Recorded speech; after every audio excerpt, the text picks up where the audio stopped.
Oz the Great and the Powerful is a supposed sequel to the classic 1939 film The Wizard of Oz, which is beloved and revered by many for its use of color and magical adventure, along with it being a musical. Both films open with a unique framing choice, with black and white footage before our character is swept away to the land of Oz, and the screen is filled with color. Both of these films are based on an American book series, Books of Oz. I know, great and clever title for the whole franchise, not confusing in any way, in which humans are taken up by a magical tornado that sends them to the land of Oz, far away from Kansas. I've never read any of these books, and found the 1939 film boring and lacking on the imaginary side, but it's a classic and I'm outmatched with this heavyweight legend. This is also my first time seeing Oz the Great and Powerful.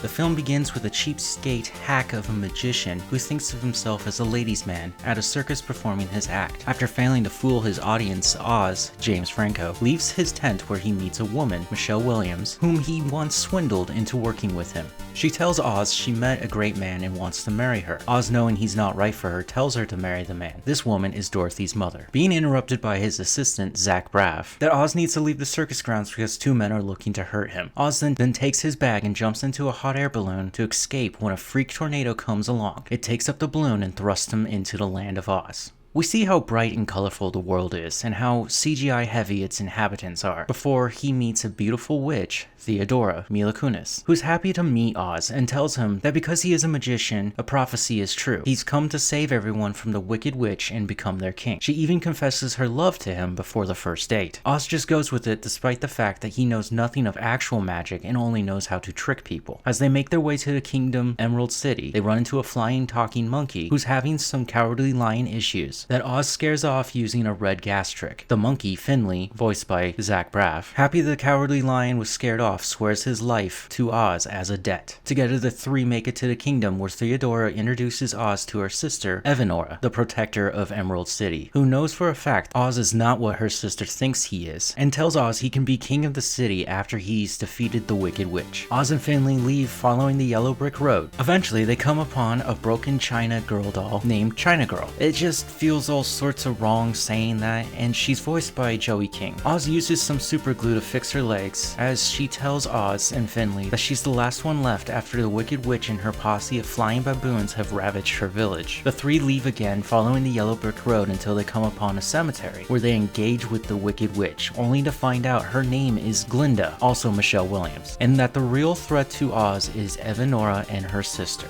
Meanwhile, back at the Emerald City, Evanora has tricked her sister Theodora that Oz doesn't love her and has betrayed her. This causes her to have a literal meltdown where she begins to cry, and her tears act like acid to her skin due to the water-based properties of her tears. Evanora then feeds her a poison apple that disfigures her into the ugly green hag we know her as. Somehow not upset by her sister's ruse, and now has a permanently damaged face, she takes all the anger and places it at Oz. The two factions will battle against one another to see who will truly rule the land of Oz. Some interesting things are going on here with this film. The reusing of the real world cast with the Land of Oz cast, much like the original 1939 film did. And they have the same openings as well, like I've stated before. And unlike the original film, this one tries its hardest to stay away from being a musical. They even throw a cheap joke in there where the Munchkins enter with a song before being cut short by Oz, because he didn't like it. Theodora's transformation into the Green Witch and her weakness to water are all there, but the prosthetics used on Mila Kunis look very uncomfortable to wear. The most interesting thing to me is the director Sam Raimi. The guy is known for directing the Evil Dead trilogy and the OG Spidey trilogy. There are some wicked moments of his directing style within the film,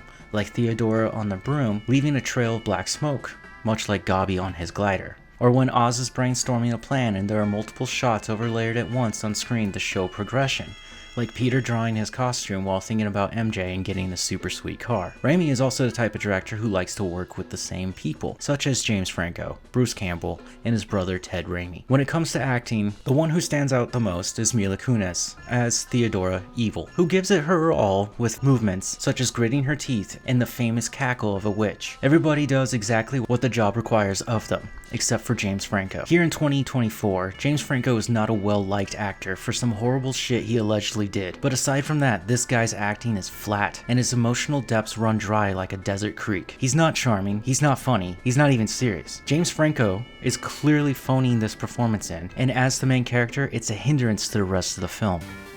3 out of 5 stars.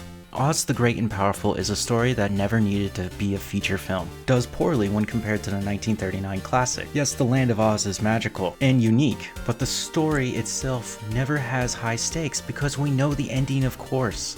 Oz and his friends win and beats back the witches so that Dorothy can come later and kill them, and Oz is the lackluster man behind the curtain pulling industrial gears and levers. The film also has an over-reliance on CGI that can be explained as that time Disney tried to make things look more like Tim Burton's Alice in Wonderland, which sucks because Sam Raimi is more known for doing horror films, and that could have made for an extremely unique perspective on the Land of Oz. However, I did find some appreciation for the franchise and learned some things about the books, and its insanely strong fandom with the theatrical release of Wicked on its way.